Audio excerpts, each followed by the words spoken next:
No one is spared today on the Sarah Fraser Show. Guys, welcome to the pod. I'm Sarah. So glad that you are here. How are you holding up? Let's check in after Christmas.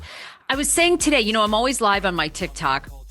I was saying today, I feel like I'm just kind of I meditated too much. I'm feeling very zen, kind of finally like letting my nervous system rest. Did anyone else have a fantastic Christmas? But between taking care of aging parents and then, you're raising your own family, keeping your husband happy, then thinking about your career, buying, gifts. Isn't it a lot? It's a lot during the holidays. And then, of course, you're managing your friends' emotions.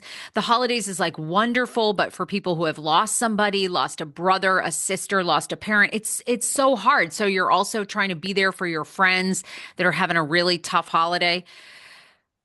So I need your love today, and I hope you're feeling so good. If you're new discovering my podcast, it's a daily pop culture show where we talk shit about people who put themselves on TV. Oh, what? What do you want me to say? Okay, in the kindest of ways, we have fun. Welcome to, 30 to 40 minutes daily of escapism, and hopefully you learn something. Are we teaching anyone anything? I don't know. Okay, so I'm glad you're here. I hope you're holding up well. TikTok, the TikTok lines are agreeing with me that the holidays, it's kind of like, it's this mixed thing and you're coming down the first week of January. Not only that, have you looked at your bank accounts? Anybody looked at their bank accounts? Mama's going to pump out some more shows. Let's see. Love Monica says, I lost my fiance, dad, and sister. Christmas was so hard. Oh my God, Monica, I love you. I could cry because it's really, really tough. And, my mom is going to be 77 and I see her changing. And it's so like, I'm so grateful for all the time I've had with her. And then I'm also like, wow, I'm stepping into another phase of my life where I want to have another baby, but I'm going to probably be taking care of my mom. It's a lot, right? And the baby journey is a whole nother thing. If you're also new here, I'm 42. I have a beautiful son who's 3.5, super healthy. I had him when I was 39, but I've had 3 miscarriages since I was 36. One was this crazy partial molar pregnancy, which is very, very rare, but it's when 2 sperm fertilize 1 egg. The baby can't live. And in rare cases, even when they do a DNC, sometimes it's almost like a cancerous mole that grows back. Mine grew back, had a massive hemorrhage, had to have emergency surgery, thought I was going to lose my uterus. Thank God, Dr. Kelly Orzakowski in Arlington, Virginia. If you're in Arlington, Virginia, go see her. Insane high-risk OBGYN. She's so good. The best in the business. Saved my uterus. Like 9 months later, I got pregnant with my son. But since 39, I've had 2 miscarriages. Just bought an egg donor. Spent $30,000 on an egg donor. Honey, y'all think you got Christmas debt? Try have an egg donor debt. Just spent $30K. No sponsor, nothing, out of pocket for the egg donor. And so the egg donor transfer is going to be happening in February, right? Getting my body ready. And this is what I'm curious for you guys, like what advice you would give me. So I have one last cycle to try and get pregnant, right? Like this month, I could track my ovulation and try to get knocked up naturally. My husband thinks I am bananas. Schman, my husband thinks I'm nuts. He's like, we have tried for so long. He's like, are you out of your effing mind? And I'm like, I know, but I think when you use an egg donor, there's always this part of you that just thinks, okay, maybe this month, like what if that good egg is in there and we could have one more fully biological of our own children. And then we could also use the egg donor. I mean, honey, I love kids. I'd have like another one. And I want to foster to adopt. I know. I don't even know how I'm going to build a talk show, honey, if you got 4 kids. Marie Osmond did it though, didn't she? So am I nuts? Should I try one more time this month for a baby biologically, or should I just stick to the plan? We have the egg donor. And my husband's like, we have been trying. Nothing's been sticking. And then we seem to have these really late miscarriages. The partial molar, I found out at 14 weeks. The Then I had a miscarriage about a year and a half ago at 13 weeks. Even had you know how at like 12, 13 weeks, you go for a blood test to make sure there's no like Down syndrome. They test for genetic things. Baby passed that. She passed all that. And then no heartbeat, like at 13 or 14 weeks. I don't know. So, you know what I mean? And then, you kind of build your strength back up because it's obviously very emotional. So many of you guys, men and women, you've been through miscarriages with your partners. It's so sad. I mean, the moment you hear that heartbeat, you're so invested. You're just dreaming of all the good things that are going to be. Then you have the miscarriage, you're so low. And then, over time, you build your strength back up, you build your body back up. And then you're like, should I try one more time? I hate you guys on the TikTok lines. Everyone's like, try. Why not? Try. You can have fun in the process. I said at 40, I'm going to stop, go naturally pregnant. My last week of 39. I got pregnant my last week of 39. Oh my God. Stephanie says, yes, try it. Melissa says, God is good and full of miracles. Praying for you. Have you tried Mucinex? Now, wait a minute. What am I supposed to do with Mucinex? Just take it every day? And then it helps you. I hate, look at you all. I hate you all on the TikTok lines. Y'all are like, yeah, do it. My husband's like, you're crazy. All right, maybe I'll just have fun with it. And if we get preggers this month, maybe it's just meant to be. And if we don't, well, we're scheduled for that transfer in February anyway. All right. So I had to say that. I had to give you a little personal life update. And you can always slide in my DMs, The Sarah Fraser Show, here on TikTok, on Instagram. Let me know your advice. I feel like I go back and forth. You guys have really, so many of you have ridden with me for this baby journey for so long. And I know other women, some of you all have waited 10 years for that baby, or you've had a baby and then it's taken 5 years for that rainbow baby to come. It's definitely a journey. Ugh. And it's one of those things now, right? Start young. But it's like, who wants a kid at 22? I don't know.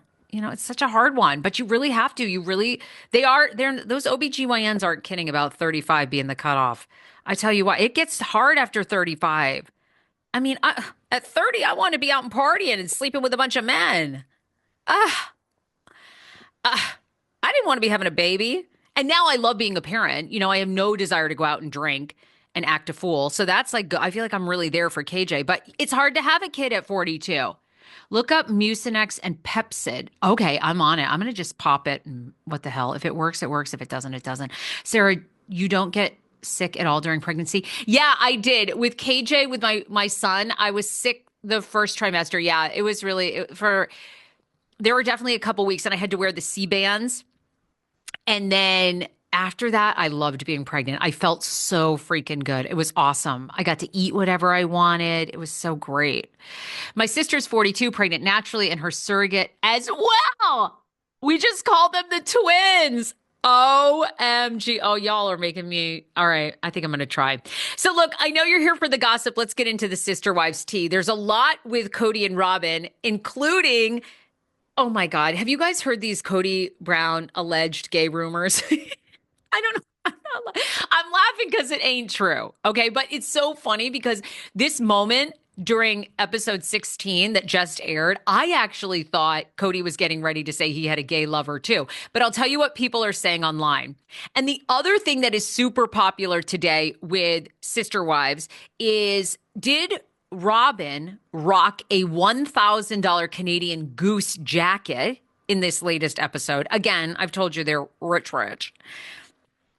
And then people are actually doing online discussions. They're kind of imagining, or they're revealing for the very first time, fans are talking about what are unpopular opinions, meaning things that you like, about Kody and Robyn. Well, for the first time, fans are sharing their hot takes about their true feelings towards Kody and Robyn, and it's getting a lot of traction. So we're going to talk about that. Gypsy Rose Blanchard being called a hoe online as we get ready for season 2 of Gypsy Rose Blanchard Show. I'll tell you where you can watch it, why everybody calling her a hoe. And also Kevin O'Leary from Shark Tank apparently getting ready to save TikTok. Are you happy about that? Let's talk sister wives first, because everybody wants to hear that. So first of all, people are, Kody Brown revealed this past Sunday night that he lost his V card in college, which was very controversial because, he was part of the AUB Mormon this like branch of Mormonism that, real Mormons, I guess Mormons don't recognize because they promote polygamy, right? Okay. Super, against their religion to lose your virginity before you're married. But Kody admitted on Sunday night that he lost his V card in college, and people thought he said for a moment on the show that he lost it to a dude. So people are all like, did Kody Brown just confess that he lost his virginity to a guy? Because this would be a whole nother level.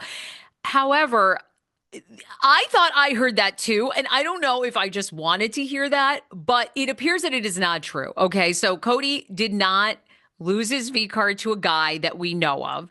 And I guess it was in the wording, in the way that he sort of like alluded to having a lover and how this was very taboo. And a lot of people were reading between the lines that broed out, and nothing wrong with that. But I don't think it was a guy. We have no confirmation. I mean, if Kody was into open relationships, he is a polygamist. But anyhow, if you left Sunday night's episode thinking, did Kody Brown get down with a guy? You're not alone. A lot of people are saying that and feel like Kody may have fallen in love with a man. However, we don't have any proof. The other thing is, on Sunday night, fans were going crazy that Robyn Brown, and here's the actual picture of her if you're on my TikTok, and you can always watch the episodes on YouTube. Now, a lot of people feel that Robyn was rocking a Canadian Goose down jacket. If you're not familiar with this brand, Canadian Goose jackets, you can Google. They're sold at Neiman Marcus and Saks Fifth Avenue. Very, very, very high end. These super warm Arctic Canadian Goose. They're made with real goose feathers. Was Robyn rocking a $1,000 Canadian Goose jacket? No, she wasn't. It's a Steve Madden knockoff. So I was like furiously trying to Google this jacket, trying to find out what year, all this, because, earlier this season, people were actually able to see that Kody and Robyn had filmed a scene. They'd kind of done like a makeup scene after Garrison's passing because of when Kody Brown's jacket was sold by Cool Jacket brand. But Robyn was not rocking a $1,000 Canadian jacket. In fact, it is a Steve Madden knockoff that retails for about $100. So yes, they're rich. They're moving into a $2.1 million house, but no, she wasn't rocking a $1,000 jacket. So, they're rich, but she didn't have the Canadian Goose jacket on, FYI. If you want to share on TikTok, before I go to the TikTok lines, what's an opinion about Kody and Robyn that you wouldn't normally share? Because fans are now coming together and they're sharing the unpopular opinions. This is almost like, remember how I told you at the start of season 19 of Sister Wives, this was supposed to be the season of Robyn's resurrection, where Robyn was getting a good edit to show that, she has no control over Kody. Cody's his own worst enemy. She's tried to lobby for the other wives, and it just hasn't worked. So fans, here are some of the big opinions that fans have about Kody and Robyn that they're sharing for the first time that they don't normally share. One person writes, Robyn taught Kody how to be an involved dad. The other wives allowed him to be absent. They just accepted that's how it was in polygamous marriages. Robyn is the one that got him to take the kids to school, read them stories at bedtime, and he learned how valuable that was from those relationships with those specific children. Why it didn't translate to all his kids is tragic, but this is my unpopular opinion about Kody and Robyn. Another one, they were right. Kody and Robyn were right about COVID precautions, writes Betty. Okay, but only to a point and for the wrong reasons. The others were indeed somewhat careless with their approach. This is my unpopular hot take, Betty writes on social media. Their model of caution required everyone to change their lives, but required very little adjustment to their own. They lost any credibility when they opted out of vaccinating and when they shifted the rules to accommodate their whims, but no one else's needs. Hey_it's CJ writes, I have a lot of unpopular opinions but my biggest one is that Robyn isn't to blame for the family's downfall. Kody is. See, this is what a lot of people feel. And I mean, like I said, I've watched all of Sister Wives, but this season, I truly feel like Robyn's over his ass too. So the contributor goes on to say he signed up for polygamy and made commitment agreements that he couldn't uphold. I feel the same way about Christine, to be honest. And if Robyn tried to manipulate more time than the other wives/children, Kody should have put a hard stop to it. But Kody didn't want to because he chose to have a favorite wife. Wow. Uh, Lulu writes, I have an unpopular opinion about Kody Brown and Robyn Brown from Sister Wives. I believe they actually have a decent relationship, and that's why they've stayed married. They support each other, delusions and all. I can appreciate how good he's been to Robyn's kids, and I wish my ex would have been that accepting and loving with my children. Although it's sick that he did this to his bio kids and their bio dad. Don't get me wrong, but I actually think Kody and Robyn have a good relationship. Wow. Okay. Dang, a lot of unpopular opinions. People go on to say, here are some of my other unpopular opinions. Robyn didn't want the other wives to leave. Do you all believe this? She really thought that what she was doing was the appropriate way for a woman to perform polygamy. The most honest she was during the tell-all when she made the infamous best customer comments. She really thinks that all of them should treat their husband as a customer rather than a husband.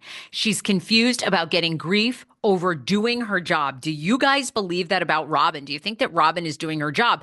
All I'm going to say is from this Reddit thread that continues to get hundreds and hundreds of comments, I kind of feel like the resurrection of Robyn is working.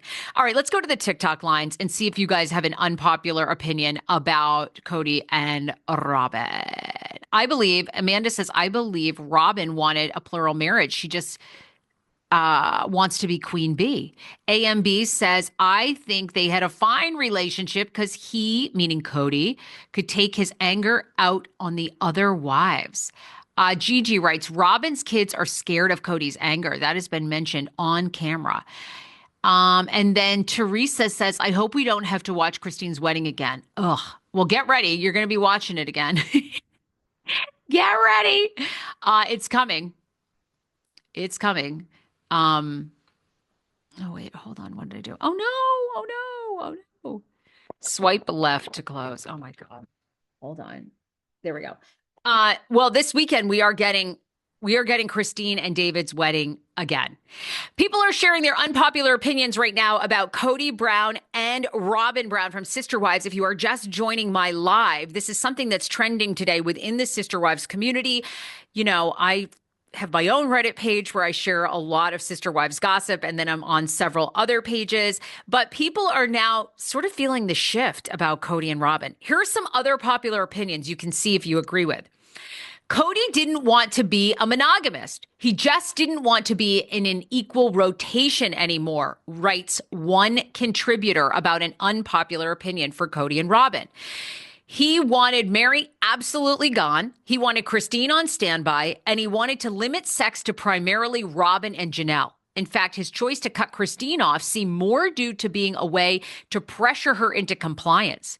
He would be attracted to her if she did what he wanted. He had no idea she would respond by absolutely dumping his ass. So do you think that's true? Do we also think that Kody Brown really doesn't want to be a monogamist?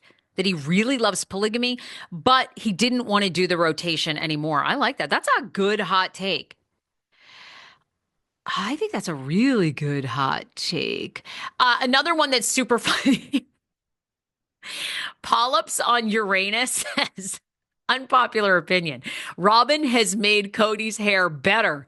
Before the oodles, he looked like Christopher Lloyd in Back to the Future.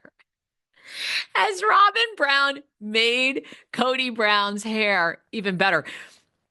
That's kind of a good one. He did look like Christopher Lloyd.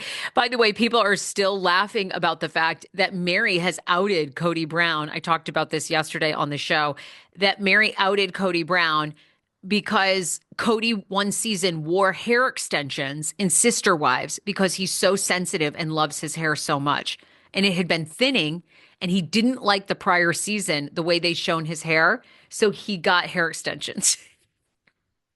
What? Who is this man? Okay, wow. One last hot take. As people share their unpopular opinions about Kody Brown and Robyn, people secretly are making the switch. They like them.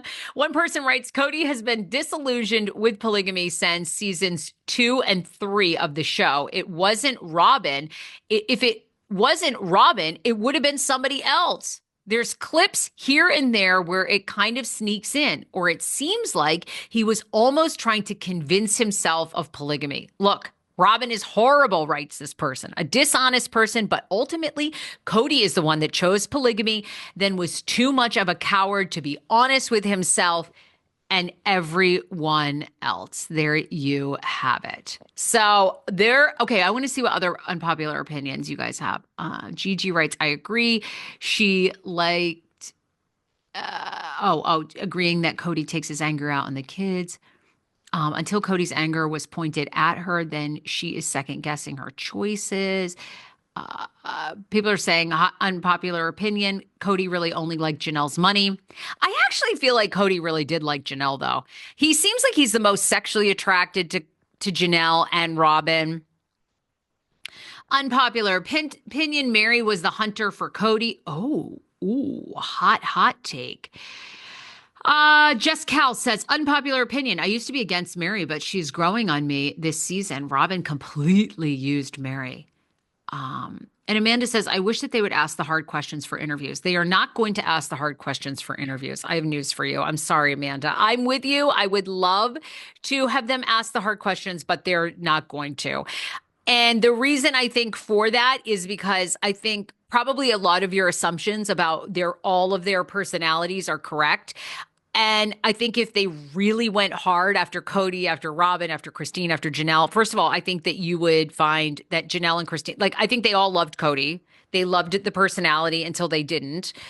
And I think that Kody is his own worst enemy. I think if left to his own demises and really pressed, he'd probably just talk shit about everyone to the point there'd be nothing redeemable. I think when personalities are as guarded as this whole crew is, there's probably a reason for it. So I think Suki is back as our one-on-one host. I think she's going to do as great a job as she possibly could. Unfortunately, the rumors of Dr. Phil coming in and doing interviews are not true. And I think Suki's probably going to try to ask the good questions, but ultimately, she's going to get edited out. Now, this is the final thing I'll say about Sister Wives. The other thing that people are talking about online today is, do you believe that this scene, oh my God, thank you for the hearts. Give me hearts, hearts, hearts. We have a gifting goal too. Do it. Do it. I love you all on TikTok. So the other thing is, do you believe this scene? First of all, this is terrible. Y'all, karma is always watching. That's what Mary Brown tells us. Well, people are actually saying that Robyn threw herself off of that four-wheeler. No, she did not. You guys, you can't say that about her. Look, Robyn be sobbing, but you can't say she staged her own four-wheeler accident. I think that's like a bit of a stretch. And then the other thing is, people feel that this scene where Kody and Robyn went up on Coyote Pass, this past weekend on Sunday night, Kody told Robyn that she needs to get over polygamy, let it be. He wants to flee to Europe. He wants to leave all his troubles behind, which, by the way, they did because they just got themselves into a $2 million plus home. People think that scene was staged. Now, if you're on my TikTok and you believe that scene was staged, tell me why, because I do not think. Now, look, I was wrong before. I wouldn't have done the research to see that driveway scene was shot after Garrison's passing, where Robyn tried to convince him to have a relationship with his kids. So a lot of times you all know better than I do. Y'all know better than I do. But I didn't think any of the scenes were staged. Did you all? Where did they move? Okay, where did Kody move? Kody and Robyn moved to a brand new $2 million plus home in Flagstaff, Arizona. It's like just a few miles from their previous house. They have sold their home that you have seen for the past several seasons in Flagstaff for $1.7 million cash to a Las Vegas buyer. That Las Vegas buyer so far has gone unnamed. I can't wait. I hope they turn it into an Airbnb that we can go and stay in that purple bedroom. Ugh. With those Vladimir Kush paintings. Ugh. He's like a Salvador Dali knockoff in the worst way. She got them statues of the bears embracing. I hope they buy the place fully furnished. But Kody and Robyn are fleeing, I guess, wanting a new start with this multi-million-dollar mansion that's like 7 bedrooms. It has 3 or 4 buildings on the grounds. So there you go. Jay Cool says, saw Jen on a rewatch at Robyn's shower for Saul and Ari. I forgot which one. Missy says, yes, it's reality TV. All the scenes are staged. Missy says she absolutely believes that scene between Kody and Robyn was staged. You guys all believe, you all say, absolutely, it was staged. Yes, I believe she doesn't want the show to end. Sarah says, I 100% think it was recreated. We talked about where Kody and Robyn have moved to. VA Realtor says Robyn is a manipulator, but having Kody full time is having her ask about a return policy. I think you're right, actually. I think that's really good. Oh, the triangle of snow removed where they did their scripted. Oh, plus the jacket came out that fight. Yeah, you're referring to the driveway thing. Yeah, and that is true. Oh, sorry. Hold on. Yeah. People were able to catch that those scenes were staged for Kody and Robyn in the driveway and happened after Garrison's passing. Yes. Unpopular opinion about sister wives. Polygamy works. What? Okay, that's a real unpopular opinion. No way. You don't really believe that polygamy works, do you? There ain't no way. A man can hardly keep one woman. Men have a hard enough time keeping one woman satisfied. You think they can do 4? Jay Cool also says the brand new mansion that Kody and Robyn have bought in Flagstaff, Arizona has been purchased so the girls will move in there with their future husbands. I would say you got a great point. I would say they are planning on a lot of the kids living with them because there's no way you're putting up that much money for 7 bedrooms. They don't need all that space. People, you guys continue to say those scenes were staged between Kody and Robyn, and the acting was terrible. Let's see. Lala says, I think they were in it for the religion and really believed in it. They really believed that polygamy could work. I mean, I love following polygamy. Because I would never do it. There's just no way. First of all, I'm very jealous. You know, I mean, like I'm going to share my husband with these other wives. No way.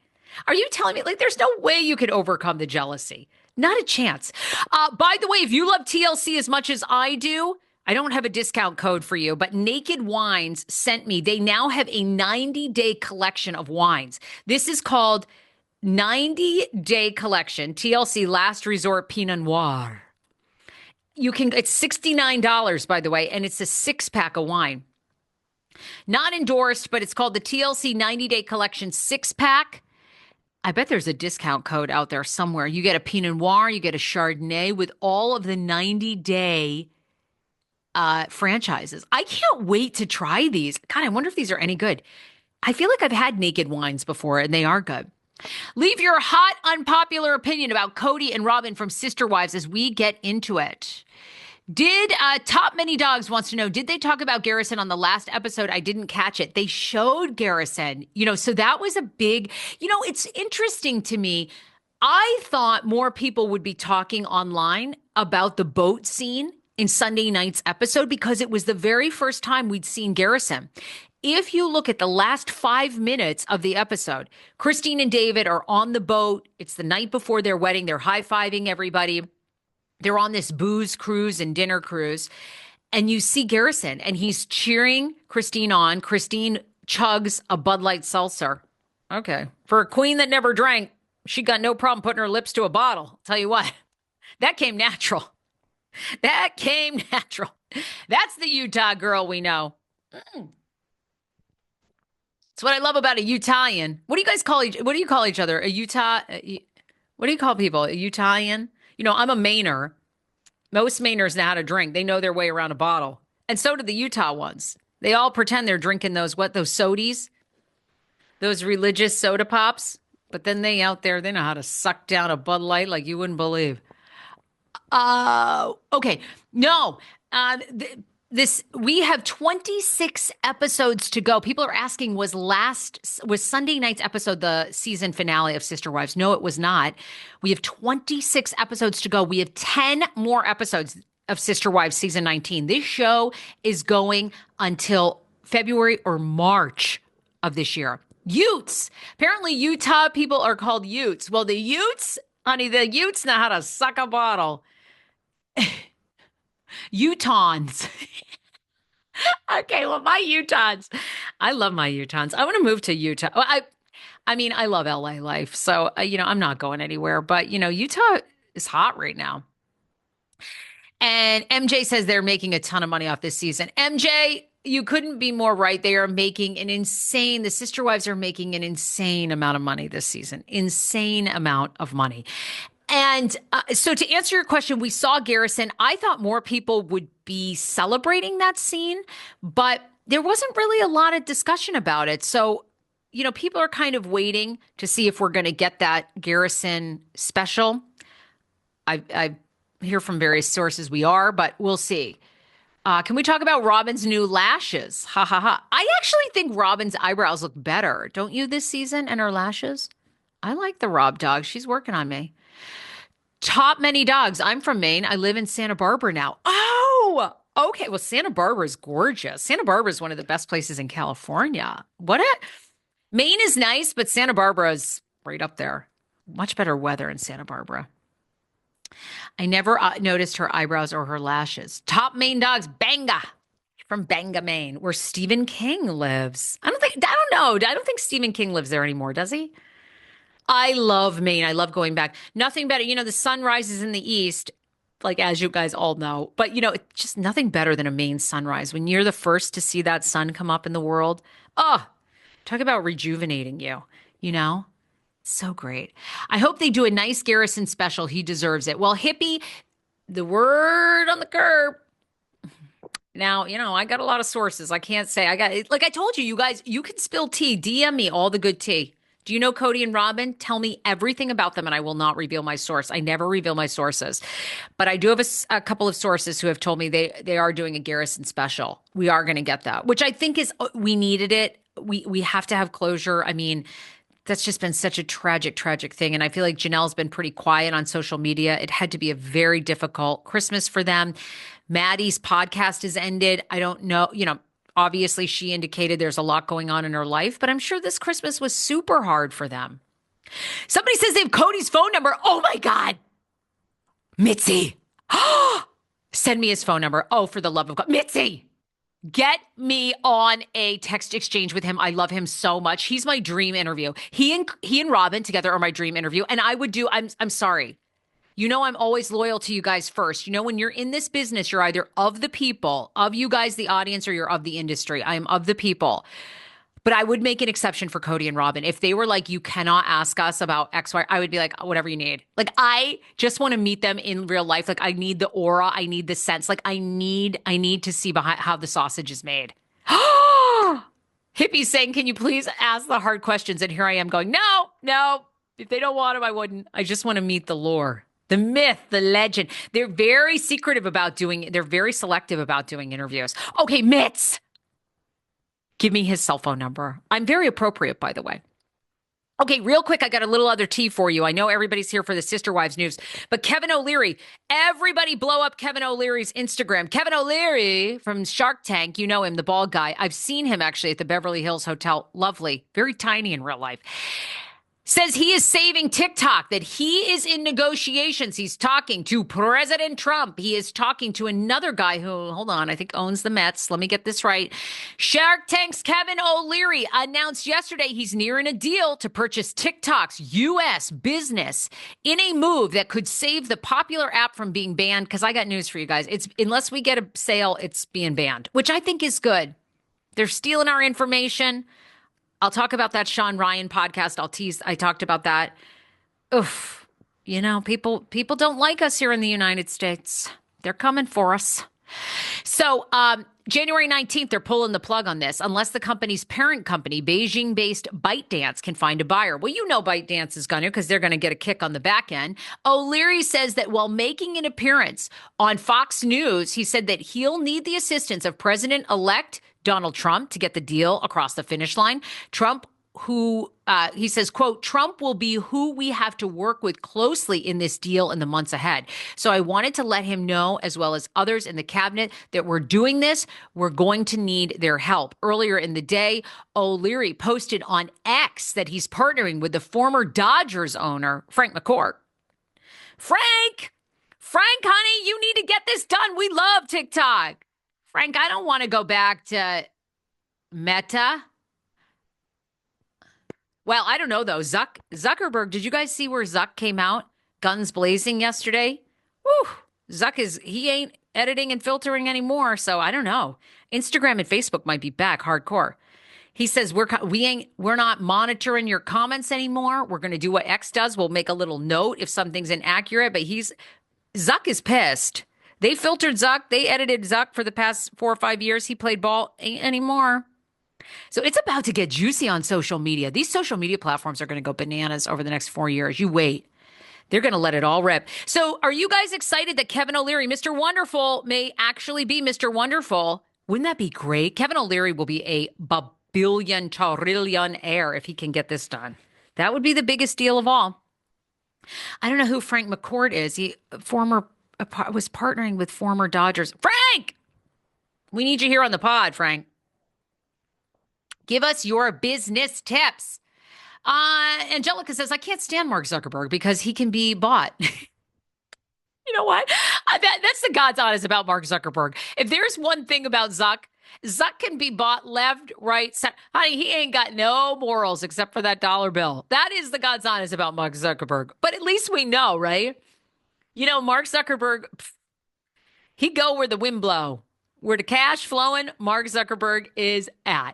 So that's huge. Also, are you guys interested in Gypsy Rose Blanchard's reality show coming back called Season 2 of Gypsy Rose, Love After Lockup, premiering March 9th at 9 p.m. on Lifetime?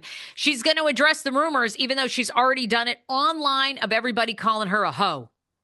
Ooh, y'all think Gypsy Rose Blanchard is a hoe? In the trailer for Lifetime, the second season of Gypsy Rose, she was paroled from prison on December 28th, 2023, after serving 8 years of a 10-year sentence for she unalived her mother there, Dee Dee Blanchard. Bye-bye, Dee Dee. The pregnancy news came and her messy split with Ryan Anderson, the internet's team Ryan Anderson. He's another dream guest of mine. They broke up within a couple of months, though, of her getting out of jail, and then boom, she was preggers with her ex, Ken Euchre, whom she was engaged to from October 2018 to 2019 while serving prison time. She says, quote, when I found out I was pregnant, none of anything else mattered, she said at the time in a YouTube video. Now, she's since given birth. She and Euchre have had their little daughter, Aurora. And she also has touched on the backlash she's received and says she'll talk more about it in season 2 of her pregnancy. She says, I've been labeled a hoe and a loose woman after seemingly getting pregnant too quickly with Euchre after her split with Anderson. Quote, I've already seen the comments online of people saying it should have been a condition of my parole to get my tubes tied, she says, adding that the paternity test is more for Anderson than to shut down the public speculation about the paternity surrounding her child. Quote, the test is less for the public and more for Ryan to say, hey, dude, you're not the father. Accept it and move on, Gypsy says. The show is set to get very messy and very nesty this March when it drops. I tried to watch season 1. I do have to say it was so uncomfortable to see Ryan and Gypsy in that hotel room right after she got out of jail. Like Ryan was, he was ready to make love to a bedpost, and she was like, I need a little romance. Like I kind of was on her side for that one. Anyhow, anybody care about Gypsy Rose Blanchard? I do. I do love the lore. She's now a mama, and but I know everybody loves them some Ryan Anderson. I wouldn't give her my views for anything, Hippie says. That was a home test. I love your microphone, by the way. Oh my God, thank you so much. Hippie says that Mark Zuckerberg's morals are on Epstein Island. Oh, poor Zuck. Zuck. Talk to the Winklevoss twins, too. They're the ones that came up with Facebook, and he stole it from them. They got a huge settlement. So Zuck, yeah. If I met Zuck, I wouldn't say one word. That man, he'd steal your water recipe. I tell you what. But he's going to go toe to toe. You wait. With TikTok, with X, he's going to let it rip. So I might be back on IG and Facebook a lot if he really lets it rip. Oh, someone says, Von says you might be able to interview Ryan. I have slid into Ryan's DMs. I need to slide into Ryan's DMs here on TikTok. I have on IG. Von, I saw that he was just live with Perez Hilton. And I said to him, I saw you go live with Perez. Come on. TSFS fans want to hear from you. I hope he does. Everybody slide into Ryan Anderson's DMs. Tell him I love him. He can say what he wants to say. Speak your truth. No better place here than the Sarah Fraser Show. Last story. Oh, have you guys gotten down the rabbit hole of the Sean Ryan podcast drama? Sean Ryan, I didn't really follow, but now I'm sucked in and invested, is a podcaster who's continued to trend in the #1 podcast spot in the world. After having a guy on, podcaster Sean Ryan, he's actually apologizing after Matthew Livesberger email episode. And also the Sarah Adams. If you all want to be terrified, I don't know why I get down these rabbit holes of like terrorism and all this stuff, but I listened to Sarah Adams, who's a former CIA agent. She's an author, and she essentially gives the predictions for 2025, 2026 about terrorism that's going to come here to the United States. Oh my God, don't get me started. And after that tragedy in New Orleans, if I see anybody with a cooler, I'm calling 911. That asshole that killed 14 beautiful people in New Orleans was planting those coolers.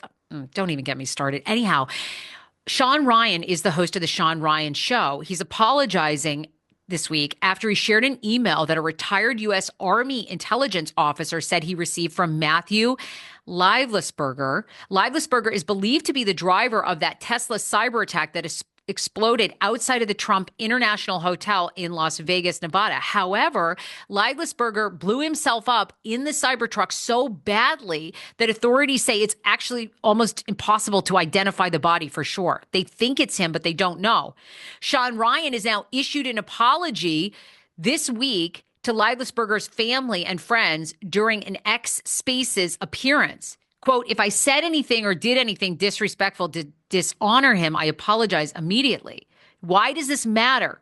Well, the Sean Ryan podcast continues to trend in the #1 spot now, going on nearly 2 weeks. Pop culture people are talking about it. Ryan first shared the email, which former Army officer Sam Showmate says was sent to him a couple of Fridays ago. Livesberger was a 37-year-old Army vet who officials say, took his own life did it in the back of his head in a Cybertruck before the car burst into flames outside of the Trump Hotel. He was burned almost beyond recognition. Now, why is this story still trending and fascinating? Because you have kind of two conflicting results from police. So did police confirm that Matthew Livesberger had a manifesto?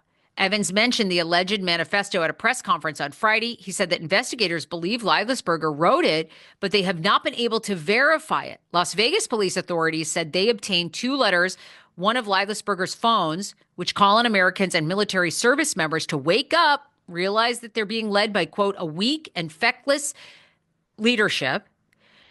And people have mixed reviews. They believe either Livesberger was suffering from PTSD and mentally ill or was trying to share a message.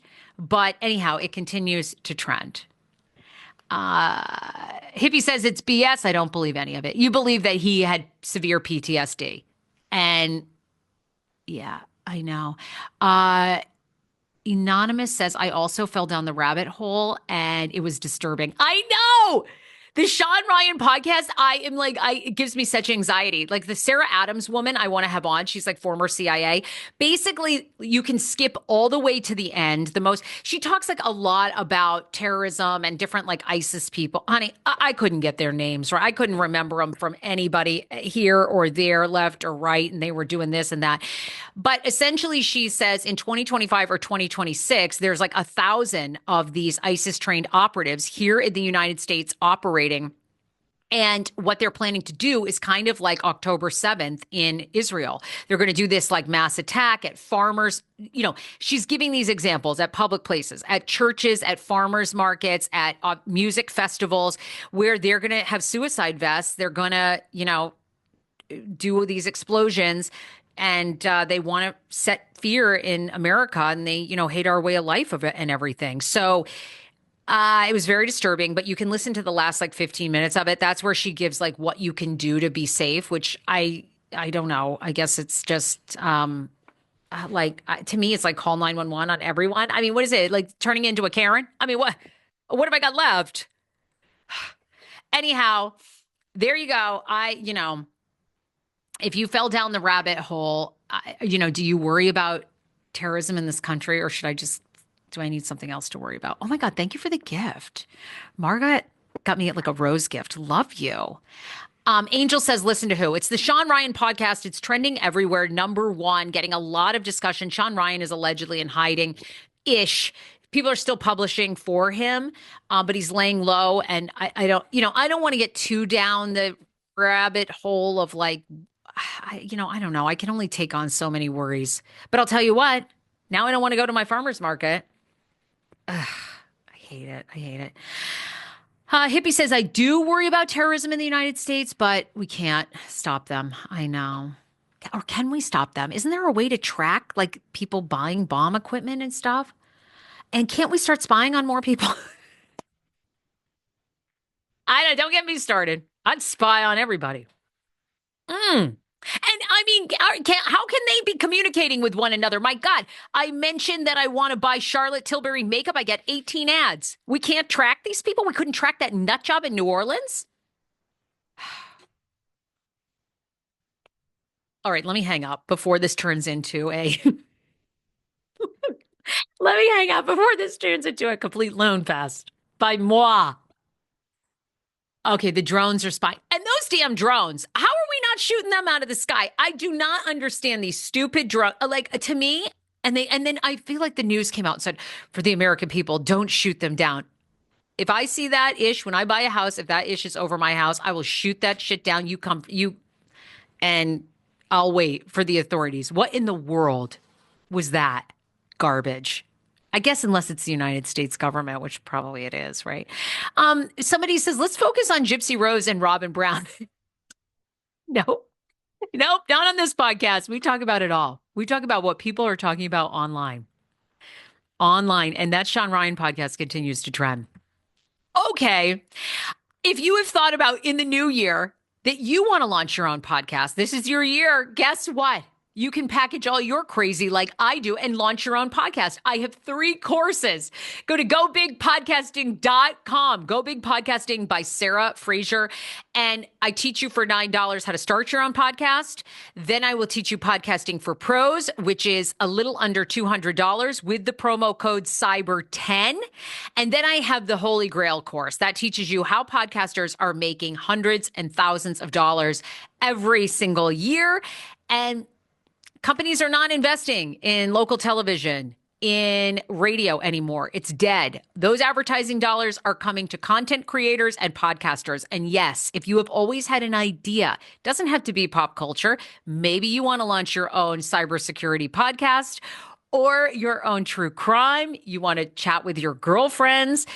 Just go to gobigpodcasting.com. Cyber10 is a discount for everybody, or you can slide in my DMs and we can work together one-on-one. I do selective one-on-one consulting, and I would love to help you because this is where it's at. In podcasting, we're only in the 3rd inning. It's going to be major over the next 5 years, and there's still time to get in.